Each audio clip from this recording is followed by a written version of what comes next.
Quiero hacer extensivo el agradecimiento, porque yo soy nada más un puente de esto, al senador nacional Pedro Blayar Pocal, quien permanentemente está colaborando con la comunidad a través como en este caso, de facilitar el micro.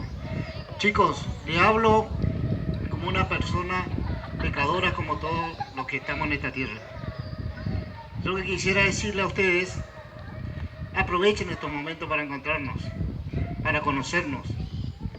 Yo puedo dar un testimonio, porque soy de una familia de católico, que tiene una reliquia familiar, que viene desde antes de 1900.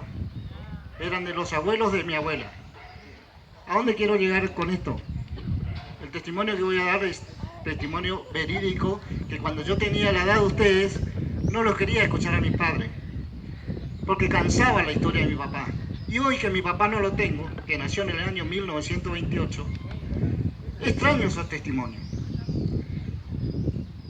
Y quiero que aprovechen estos momentos para conocernos más como hermanos que somos, con los pecados que tenemos, con los errores que tenemos. El testimonio que voy a decir es: mi papá se crió sin padre, con una madre que tuvo 4 hijos, o sea, 4 hermanos.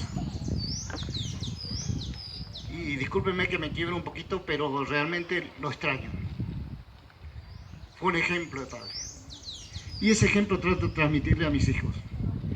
Y les pido que ustedes también, estos pequeños inconvenientes que acá mi amigo hoy detectó, que algunos por ahí somos rebeldes, porque hemos pasado todo por esa rebeldía.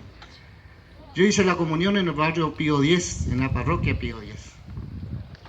Comunión, confirmación, colaboré con el padre Julio Argüello.